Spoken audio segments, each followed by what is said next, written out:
Hello friends. तो स्वागत करता हूँ मैं आपके अपने यूट्यूब चैनल लूसेंट स्पेसियल में। जैसा कि आप लोग जानते हैं कि हम लोग बिना बकवास किए हम लोग सीधे अपने टॉपिक पे आते हैं। जैसा कि हम लोग जानते हैं कि हम लोग लेसन 1 हिस्ट्री का लेसन 1 पढ़ रहे हैं, जो कि 11th क्लास आर्ट्स का है। क्लास 11th आर्ट्स का हिस्ट्री पढ़ रहे हैं, लेसन 1 समय की शुरुआत, जिसमें हम लोग 5 वीडियो ऑलरेडी अपलोड कर चुके हैं, जिसमें एक डेमो क्लास, उसके बाद 4 पार्ट 1 पार्ट 2 पार्ट 3 पार्ट 4 यानी कि पार्ट 4। तो पार्ट 5 ये वीडियो हम लोग का होने वाला है। तो बने रहिए इस वीडियो में। आके हम लोग पढ़ते हैं अपने अगले टॉपिक को। अगला टॉपिक क्या है अभी दोस्तों? तो अगला टॉपिक है होमो हैबिलिस के जीवाश्म। तो इसके बारे में हम लोग थोड़ा जान लेते हैं। तो होमो हैबिलिस के जीवाश्म जो है, इथोपिया एक देश है, ठीक है। होमो हैबिलिस के जीवाश्म, ये जो होमो हैबिलिस के जीवाश्म मिले, इथोपिया में ओमो एक नदी है। इथोपिया में एक ओमो नदी है जिसके आसपास मिला।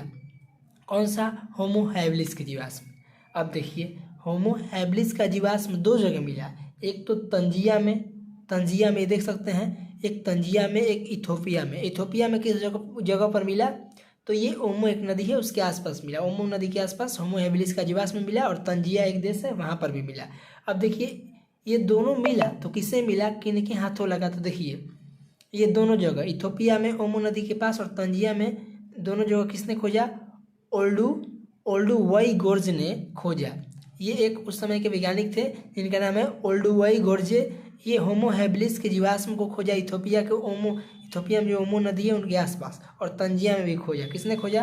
तो सवाल यहाँ पर बनता है कि होमो हैबिलिस के जीवाश्म इथोपिया में और तंजिया में ये ओल्डुवई गोर्जे ने खोजा। अगला टॉपिक हम लोग का है होमो इरेक्टस। होमो इरेक्टस के पुराने जीवाश्म अफ्रीका और एशिया दोनों महाद्वीप में मिले। अब देखिए, यहाँ पर बात है कि होमो इरेक्टस जो है, इनके पुराने जीवाश्म जो है अफ्रीका और एशिया दोनों महाद्वीप में मिले, दोनों जगह पर मिले। डाउट क्लियर यहाँ पर। अगला जैसे हम लोग देख लेते हैं, अफ्रीका में कौन कौन से जगहों पर मिले, तो यहाँ पर नाम दे दिया गया है। कुम्बीफोरा, पश्चिम तुरकना, कैनेया, मोड जोकार्तो और संगीरन जावा में। ये हम लोग का जगह हो गया जो होमो इरेक्टस के जीवाश्म में मिले। कुम्बीफोरा, पश्चिम तुरकना, केन्या, मोड जोकार्तो और संगीरन जावा। अगला चलते हैं नोट में। कुछ ऐसे भी जीवाश्म पाए गए जिनका नामकरण उनके स्थानों के आधार पर रखा गया। वैसी ये कौन सी बात है भैया? तो यहाँ पर देखेंगे हम लोग, कुछ ऐसे भी जीवाश्म पाए गए जिनके नाम, उन जीवाश्म जहाँ पाए गए उनके स्थान के आधार पर नामकरण कर दिया गया। कुछ ऐसे भी जीवाश्म पाए गए जिनका नामकरण यानी कि नाम रखा गया उनके स्थानों के आधार पर। कैसे? उदाहरण में देख लेते हैं। जर्मनी के शहर में हाइडलबर्ग जीवाश्म है। ये जीवाश्म का नाम है हाइडल। देख लीजिए,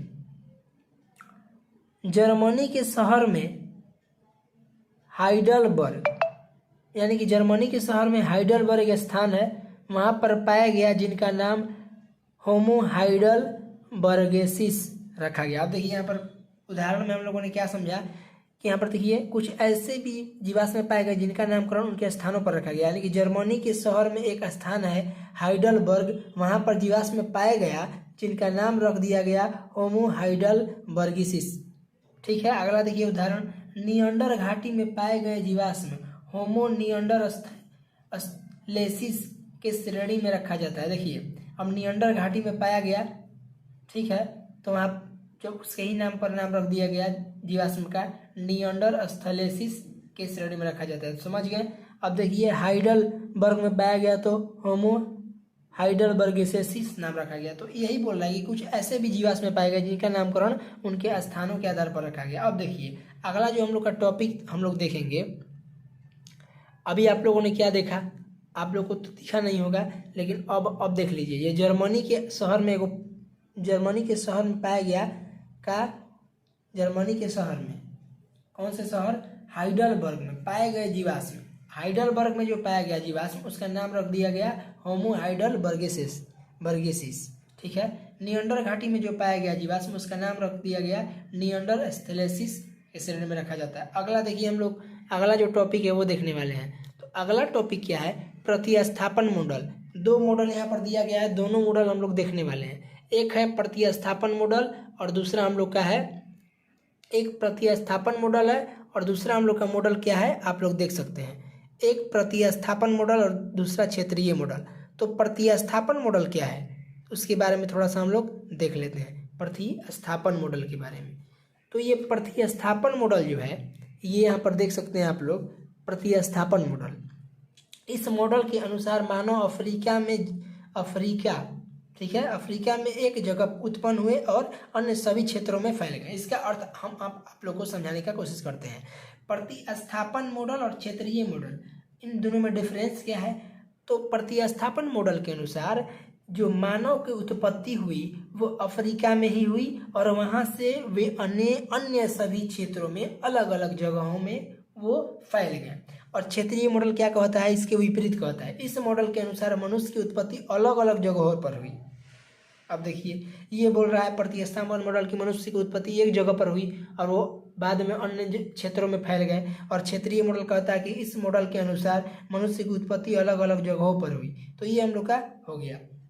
अब थोड़ा हम लोग दो पॉइंट है, अपमार्जन और रसदखोरी। अपमार्जन और रसदखोरी आप लोग को दिख रहा होगा, अपमार्जन और रसदखोरी।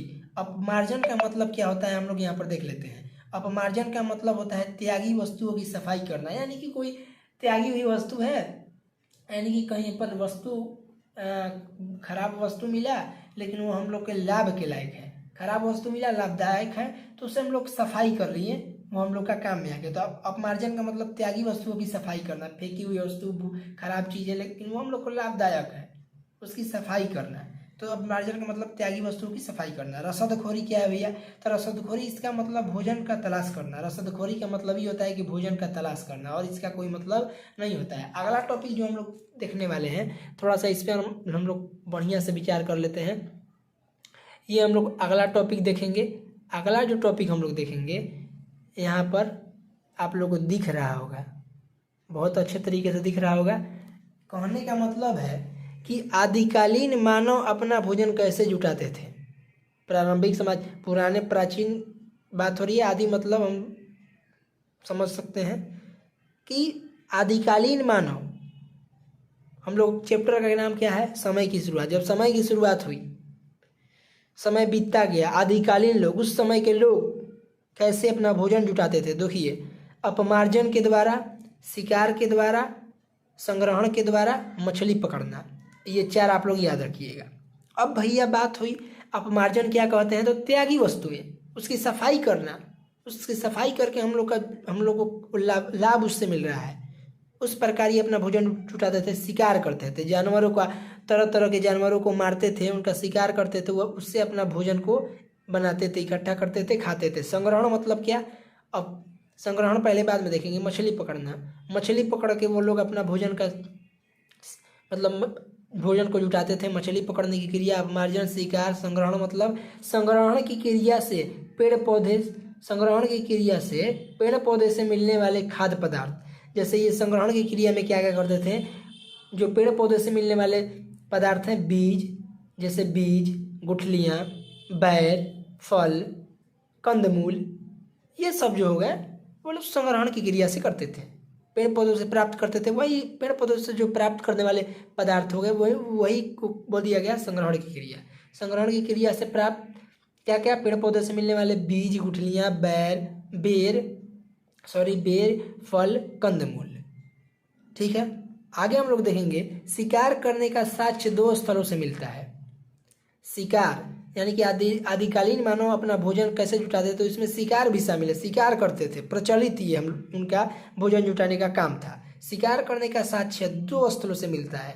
पहला तो दक्षिण इंग्लैंड में बॉक्सी ग्रोव नामक एक स्थान है, शहर है, कुछ भी मान सकते हैं। दक्षिण के इंग्लैंड में बॉक्सी ग्रोव नामक जगह से लगभग कितना हो गया, 5 लाख वर्ष पूर्व शिकार करने का साक्ष्य मिलता है। पहला दक्षिण इंग्लैंड में बॉक्स ग्रोव से 5 लाख वर्ष पूर्व, और दूसरा है जर्मनी में सोनिंजन ये हम लोग का हो जाएगा 4 लाख वर्ष पूर्व।